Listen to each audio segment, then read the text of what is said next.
जब महागठबंधन बना तो लोगों को मालूम है, जब भी राजद जैसे दल सत्ता में रहते हैं तो इस तरह के जो असामाजिक तत्व हैं उनकी ताकत बढ़ती है।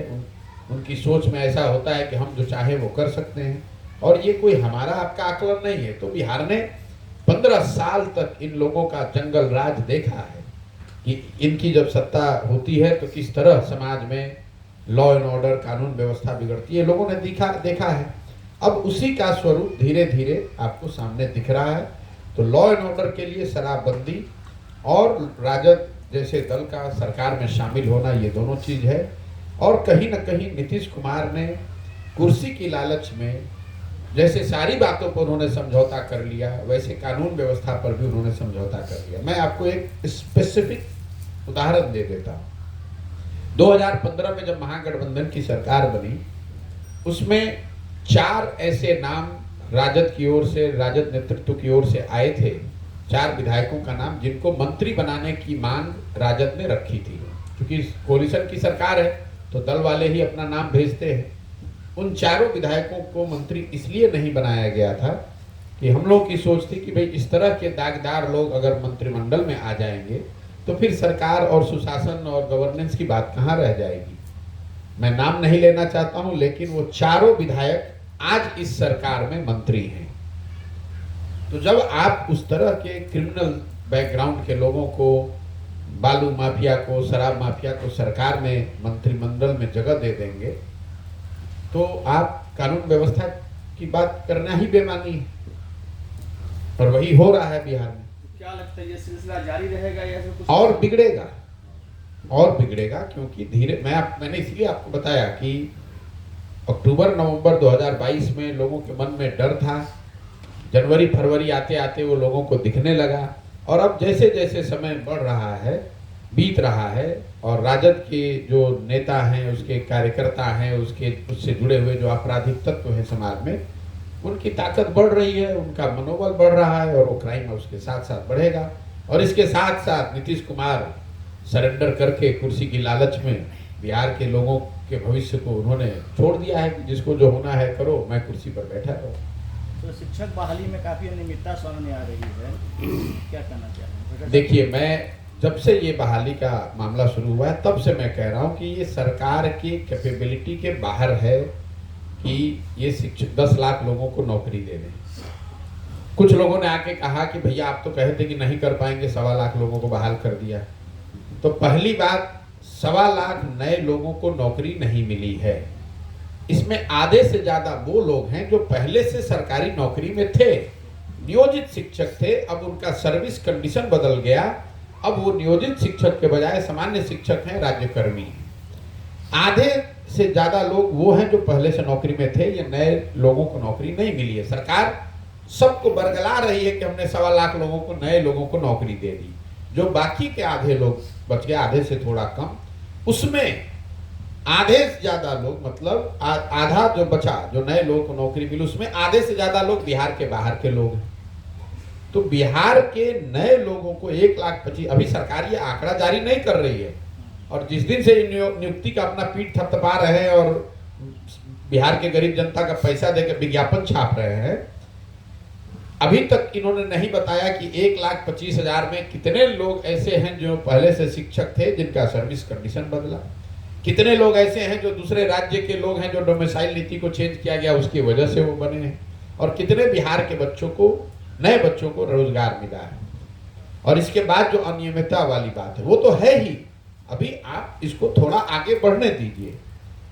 पिछले 5-7 वर्षों में बिहार सरकार ने कौन सी ऐसी नियुक्ति की है जिसमें अनियमितता नहीं हुई हो, जिसमें घुसखोरी न हुआ हो, जिसमें पेपर लीक न हुआ हो, जिसमें कोर्ट में मामला न गया हो। तो यहाँ पर तो किसी ने, नेता ने, जो तेजस्वी यादव ने कहा कि ये झटपट की सरकार है, इनको काम कुछ नहीं करना है, इनको झटपट सब करना है। बाबूजी मुख्यमंत्री हैं तो झटपट इनको भी मुख्यमंत्री बन जाना है। पैसा कमाना है झटपट, चाहे किसी भी तरीके से पैसा आ जाए। नाम कमाना है झटपट, चाहे जिसको उसके लिए बरगलाना पड़े।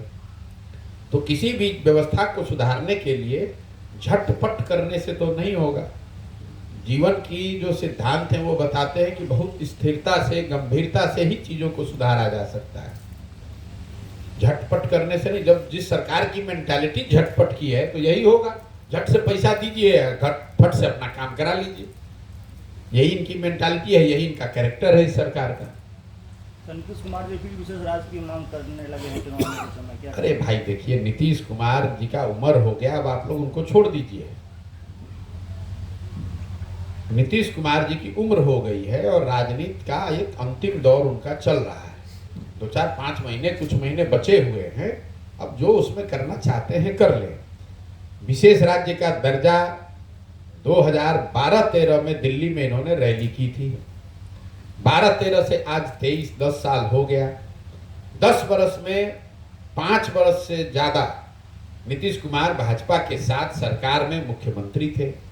उन 5 वर्षों में नीतीश कुमार डरपोक आदमी के मुंह से एक बार भी विशेष राज्य के दर्जा का बात नहीं उठा।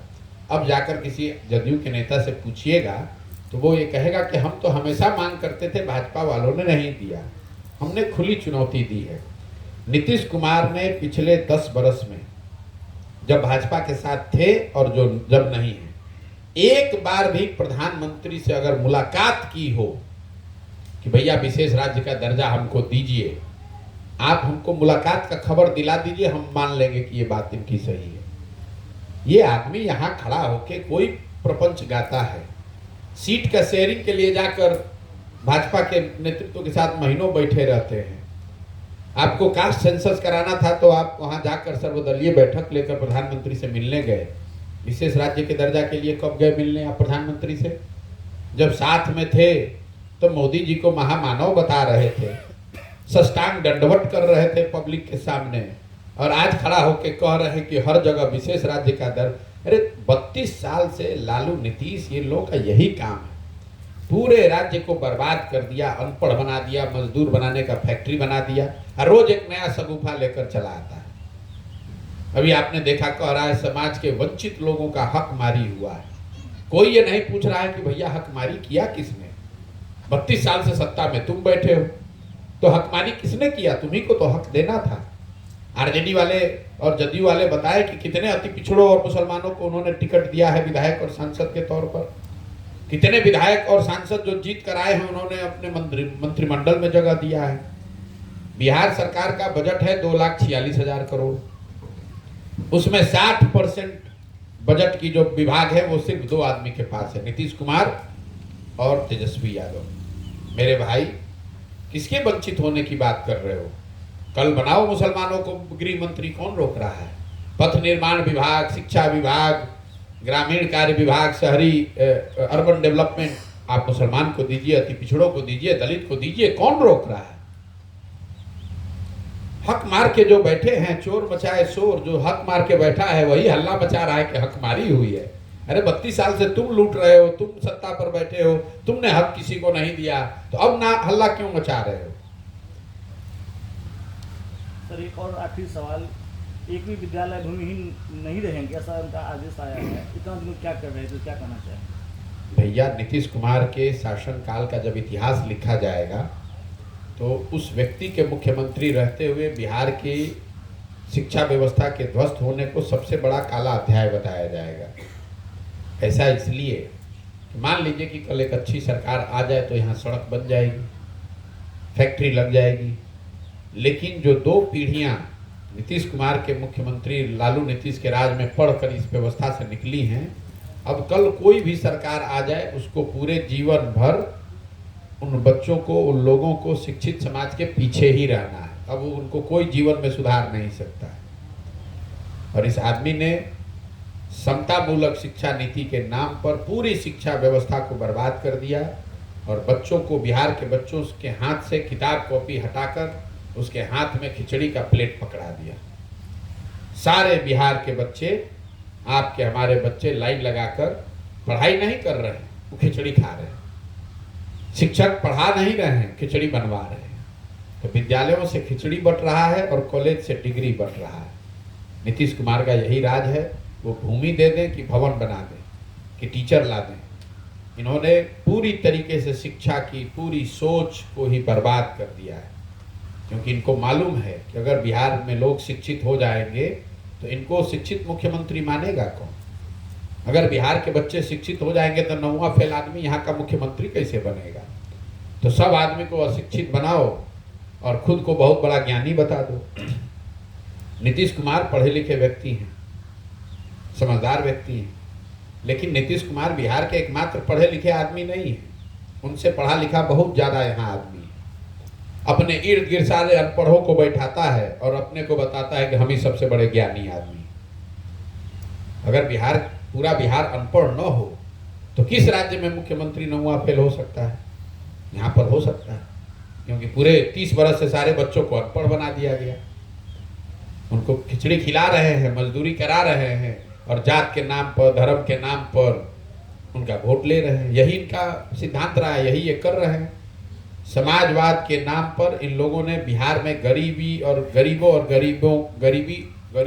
गरीबी का बंटवारा किया है। सबको गरीब बनाकर रखो, बन गया समतामूलक समाज। सबको अशिक्षित बना दो, बन गया समतामूलक। सबको मजदूर बना दो, बन गया समतामूलक। सब बराबर हो गए। तो बराबर लोगों समाज में बराबरी लाने के 2 तरीके हैं। सबको ऊपर उठाकर बराबर कर सकते हैं, नहीं जो सबको नीचे भी कर दीजिएगा तो सब बराबर हो जाएगा। तो ये बिहार में ये नीतीश लालू का समाजवाद है, जिसमें गरीबी का बंटवारा किया गया है और फिर सारे गरीबों को बांटकर उसका वोट लेकर सत्ता में बैठ के राज कर रहे हैं। सर कल एक जो परसों की घटना है, जो जिला के सबसे मालिक होते हैं, बड़े जिला अधिकारी के मधेपुरा का डीएम जो थे, उनके गाड़ी से एक सड़क दुर्घटना में एक बहुत ही निहायती गरीब परिवार का मौत हो गया। लेकिन दुर्भाग्य ये है कि वहाँ पर कोई भी आलाधिकारी उस बच्चे को देखने तक नहीं गया और 36 घंटे तक उसका शव पड़ा रहा। मेरे भाई, बहुत दुर्भाग्यपूर्ण घटना है, लेकिन ये एक्सीडेंट है। जैसा कि खबरों से हम लोगों ने पढ़ा, एक्सीडेंट हो गया, हो सकता है, दुर्भाग्यपूर्ण है, नहीं होना चाहिए। बिहार में अफसरों का मनोबल इतना बढ़ा हुआ है कि हर दिन हजारों लोगों की उनकी मनमानी की वजह से जान जा रही है, उनके गलत नीति से, उनके भ्रष्टाचार से लोगों की जान जा रही है। उस पर इस सरकार के कान पर जू नहीं रेंग रहा है, तो एक एक्सीडेंट से ही लोग जगने वाले हैं। अवैध शराब पीने से 70 से ज़्यादा लोगों की मृत्यु हो गई छपरा में। मुख्यमंत्री पॉकेट में हाथ डाल के कहता है जो पिएगा वो मरेगा, अपने अधिकारियों पर कार्रवाई की बात नहीं करता है। यहाँ मुजफ्फरपुर में 32 लड़कों की डूबने से दुखद मृत्यु हो गई। 15 किलोमीटर दूर मुख्यमंत्री कार्यक्रम कर रहे हैं और उस आदमी ने इतना भी जरूरी नहीं समझा कि जाकर परिवारों से मिलने। कहता है मैंने अधिकारियों को निर्देशित कर दिया है। बताइए, इस लोकतंत्र में, देश में ये कहीं संभव है? 32 लोगों की, बच्चों की मृत्यु हो जाए, मुख्यमंत्री वहीं 10 किलोमीटर पर है और वो इतना भी जरूरी ना समझे कि जाकर हम बच्चों के बारे में, बच्चों के परिवार वालों से मिलने, सांत्वना दे दें। चमकी बुखार से इसी मुजफ्फरपुर में इतने बच्चों की मौत हो गई अपराधियों की लापरवाही से। किस अधिकारी पर कार्रवाई हुआ? आप एक बच्चे की मौत की बात कर रहे हैं। हर दिन यहाँ सैकड़ों बच्चों की, लोगों की मृत्यु हो रही है, लोग भुगत रहे हैं, लोगों की बदहाली है, अफसरशाही, अफसरों की मनमानी के वजह से, उनके भ्रष्टाचार की वजह से, उनके लापरवाही की वजह से। जब उस पर इस सरकार का कान पर जू नहीं रेंग रहा है तो एक एक्सीडेंट से लोग जगने वाले हैं। नीतीश कुमार ने कान में तेल डालकर कुर्सी पर फेविकॉल लगाकर बैठ अपनी जगह बना ली है और ये मान लिया है कि भैया जिसको जो होना है, जिसको जो करना है करो, बिहार की जनता जो जहां जानी है जाए, वोट किसी को दोगे हम जोड़ तोड़ करके फिर हम ही मुख्यमंत्री बन जाएंगे। उस आदमी के अहंकार ने उसको बर्बाद कर दिया है, उनकी सोच को बर्बाद कर दिया है।